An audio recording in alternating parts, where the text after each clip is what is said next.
मैं इस वक्त औरंगाबाद ज़िले में हूं और हमारे साथ में आज बात करने के लिए एडवोकेट विनोद यादव, एडवोकेट सुरेंद्र मेहता जी हैं और आज बिहार लेलिन जगदेव प्रसाद जी का जन्म जयंती है।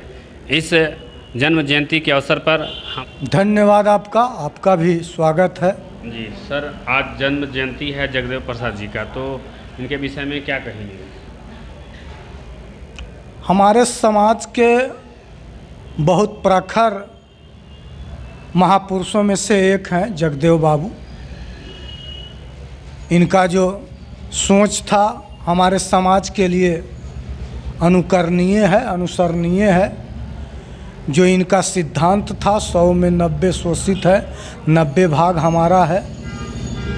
तो जो बाबा साहेब का सोच था उसी को इन्होंने आगे ले करके और बिहार में चलने का काम किया। तो हमको बाबा साहेब के और जगदेव बाबू के पिछले माह मनवर कर्पूरी ठाकुर साहब का भी जन्म जयंती था, तो उन्होंने भी जो हमारे लिए काम किया उसको समाज में प्रस्थापित करने की ज़रूरत है। आज इनके जन्म जयंती के अवसर पर अगरबत्ती धूप दिखाने की ज़रूरत नहीं, बल्कि इनके विचारों को समाज में प्रस्थापित करने की ज़रूरत है। कैसे प्रस्थापित होगा?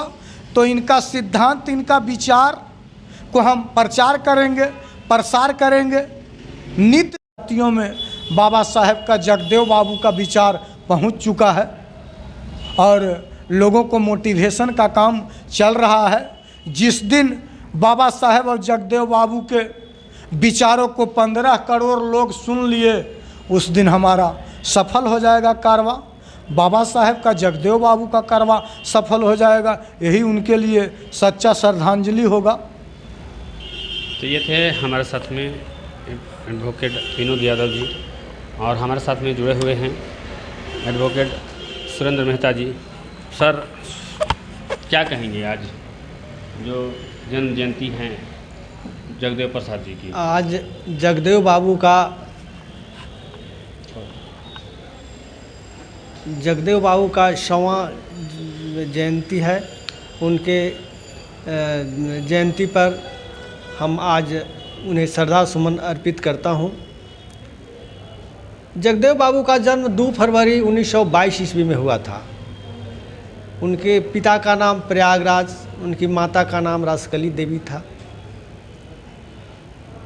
वो बहुत गरीब परिवार से आते थे।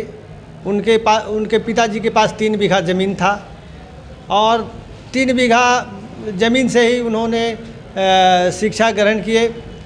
वो जब 5वां क्लास में पढ़ते थे तो पढ़ने लिखने में तेज तरार थे। तो उन्हें उनका जब फर्स्ट डिवीज़न से पास किए तो उनके पिताजी उनको धोती पहना दिए।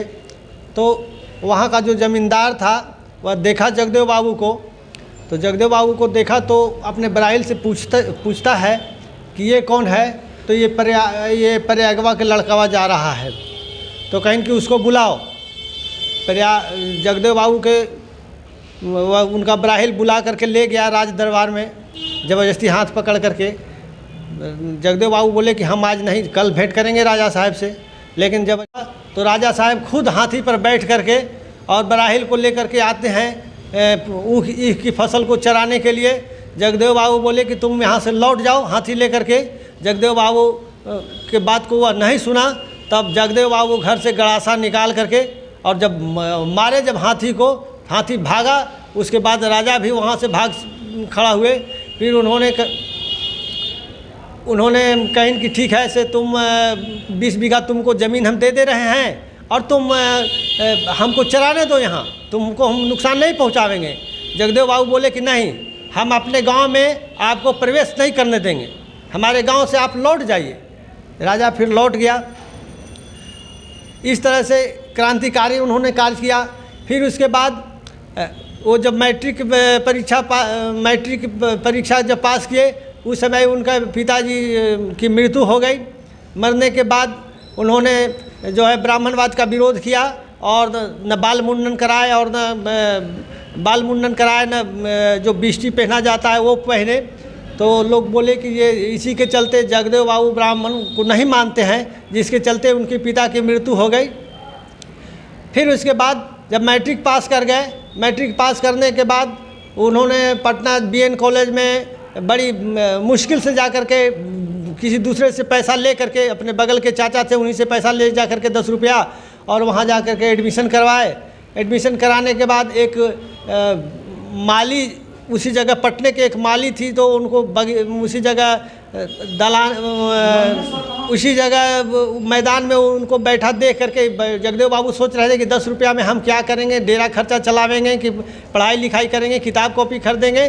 तो माली जब इनको देखा और उसके बाद देख करके इनसे बात किया तो वह भी प्रभावित हो गई, और माली अपने घर ले जा करके इनको रखा और वहाँ से पढ़ाई करवाया, पढ़ाई का खर्चा वर्चा वही दिया।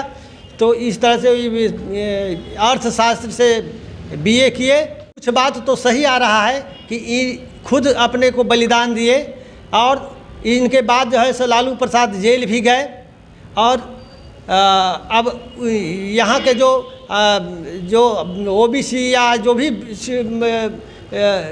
भी मतलब जो शोषित समाज के जो भी नेता जा रहे हैं वो सब पिछलग्गू बन जा रहे हैं, और पिछलग्गू बन करके अपने हक हकूक़ की लड़ाई नहीं लड़ रहे हैं, अपना कुर्सी बचाने के चक्कर में लगे रहते हैं, अपनी रोटी सेकते हैं। तो इस तरह से उनका जो सपना था वह अधूरा है अभी।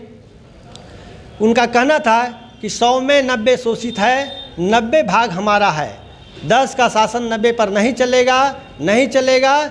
धन धरती और राजपाट में 90 भाग हमारा है। इस तरह से जगदेव बाबू का इतिहास रहा है। और अब इतनी ही बात कहकर मैं अपनी वाणी को विराम देता हूँ। जय अर्जक, जय शोषित,